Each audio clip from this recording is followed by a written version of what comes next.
In the absence of Warhammer Fantasy Battle, there has been a void when it comes to rank and file miniature wargames. While there has been several contenders for the crown, no one has yet claimed the crown that Games Workshop has once held. Now there is a new contender in town, in the form of Conquest, the last argument of kings. Now before getting into the meat of this video, I will let you all know that this exact set is no longer available and has been replaced with another set that is probably better as well. In particular order, this set comes with 28 miniatures in total, 24 troops, 3 heavies, and an HQ unit, 6 paints, some dice, a paintbrush, some cards that you can scan in order to get the unit's own rules and info as well. The assembly instructions are also on a QR code as well, which brings me to my first complaint. The company that produces it, Casus Belli Miniatures, relies too much on technology, and this is a bad thing. If my internet connection or power goes out, it is going to render me inoperable to play the game that I bought the set for, or if I am confused on what goes where in the assembly process. Fortunately, the sculpts are pretty straightforward for the most part. This is moot in the immediate, but not in the abstract. Companies cannot rely on digital technology in order to convey information as a given, because that infrastructure is simply not there yet. At the same time, I do like that the rules are given out for free, so I would place it between the Combat Patrol set, which included the rules for all the units and the assembly manual, and the Bold Action Starter Army, which gave you a list of the contents for the sprues inside and nothing else. The brush is good for beginners, and the paints work well right out of the pot with excellent coverage. The biggest complaint I have with these paints is that they are very translucent to the point where, unless it is the metallic paint we're talking about, you do not need to thin down these, which can take a while to get used to, and I will cover this in a bit more of a topic later in this video. The final thing included in the package are the dice, and they're just generic purple 6-sided dice that come in a hard plastic carrying case. Nothing really to write home about. I mean, all I can say is that it's probably the least valuable thing in the set itself. Now, I chose the Norge for my faction, and for a fairly specific reason as well, and that is because I really like Fantasy Vikings. My preferred Space Marine chapter are the Space Wolves, and I've always loved the idea of Vikings, from the mythology to the popular aesthetic. It's just cool, and Casus Belli definitely hits the mark with that aspect. Aggressive, ripped Vikings with their trolls and fearless Jarl leading them into battle, that's definitely on point for me. The sculpts are fairly detailed as well, and are fairly tall.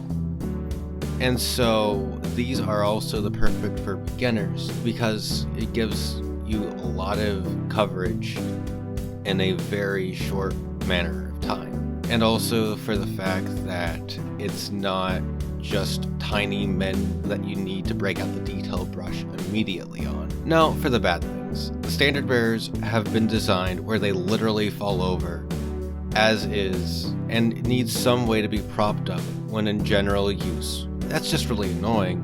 The other issue I have with the sculpts is that they are over-designed whenever it comes to the raiders, who are the regular troops for the faction. It is bristling with detail, making them harder to really just get done, because as soon as you think you are finished, it turns out that there's another detail you have to bring out. Troops should not be overly detailed.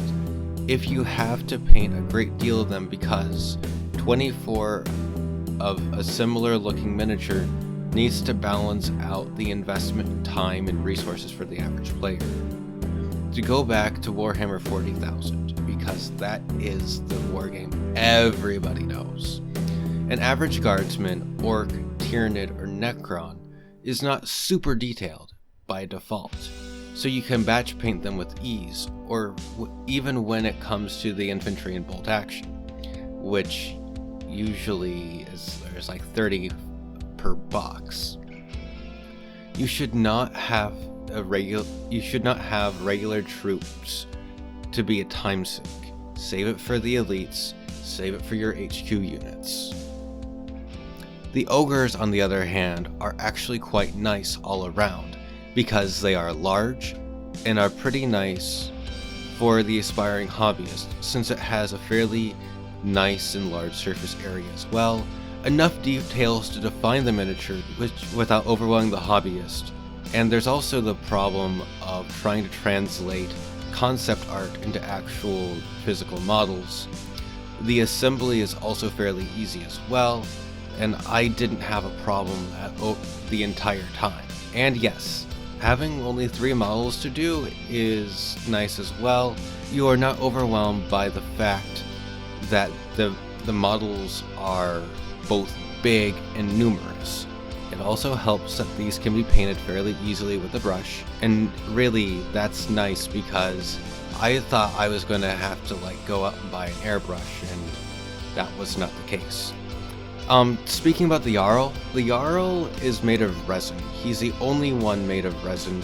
It's a fairly good resin as it is. I did transport him in a shoebox whenever I had to go up to my internship in the summer. However, his spear broke, but everything else is fine. And the reason why I don't have footage of him right now is the fact that I just never got him to a complete status. The warcolor paints are interesting to say the least.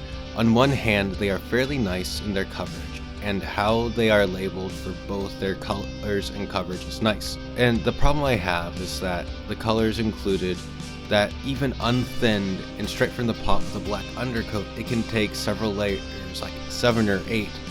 So when the pot says transparent, it's not kidding around. Although this also varies, with the grays and the blues being more opaque than the emerald or the flesh was. I tried to have a challenge where I would only paint the miniatures which were included within the box, but scrapped it after I realized how tedious it was going to be.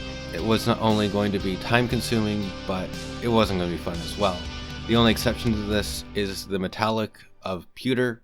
Pewter is labeled as an opaque color, and as such has quite a nice coverage to it. Dare I say, as good or better than the GW. The line that these paints come from is actually called the antithesis line, and after doing a little bit of research, it looks like these are paints akin to Contrast or the new speed paints from Army Painter, and is best used when over a white or light primer. This is a bit more understandable, and at the same time, it is a bad decision in the long term for them to simply include these paints as is. For one, most people do not know what warcolors is in the United States and the general hobby space, and simply do not know how to use these paints properly. Yes, Vince Venturella has covered warcolors in his videos before, but he has around 73,000 subscribers, and his videos from that time pulled anywhere from 7,000 to 9,000 views in total, and this is 4 years ago. This could be alleviated if they put an insert in the box explaining how to use this line of paint, which is not a super absurd idea since companies like Army Painter do that for their products as well. I should mention also that these pots have never gotten clogged and have glass agitators in them in order to make sure that the paints never separate. Value-wise, the pack costs around $19 to $23, and individually they cost for anywhere in the ballpark from $3.16 to $3.89. And also, if you were to buy directly from the company, it would cost around €2.99 or $3.39 American, which is honestly a nice value. It comes in a 15 milliliter pot, less than Vallejo, but more than Citadel. Would I recommend this part of the holiday set? Well, only if they went and put an insert explaining how to use the paints in the proper manner. Now comes the verdict in all of this, which is kind of complicated. The holiday box set that I bought is no longer in production. However, the Nord Warband box is available. It includes 2 less miniatures, but a wider variety of them, and the rulebooks for both the main game and also the skirmish game mode. And so it's nice because it's the idea that they're actually thinking that people might want a hard copy and not just use their smart devices and to have an internet connection on tap. Although they did also include the cards, so if you want to go that way, it's nice. The only thing they did not include from the holiday box set are the paints, the brushes, and the dice, which in all honesty is fine. These are all elements which you can get on their own without incurring a serious financial drain. The only word of caution I have is that this is something that might be harder to find a group for. So all of that said, if you can find the holiday or warband box and are interested in the game, then get it. The only other thing though is that you might want to get the starter box unless you have a friend or two that are also wanting to get into Conquest as well, since this is not Warhammer, where your local game store is not guaranteed to have a scene for the game, and unless you take it upon yourself to organize a group, it probably will not happen. And also, I've actually been to like 8 game stores, and only one of them had anything Conquest related. They actually had the 100 Kingdoms holiday box, and that was in December of 2021. So it all depends, but I doubt that you're going to get a dedicated scene. You'd have better luck with something like Star Wars Legions or Infinity. Before you go, don't forget to please like, comment, and subscribe. Anyways, this is Frontiers Horizon signing off, and until next time, stay frosty.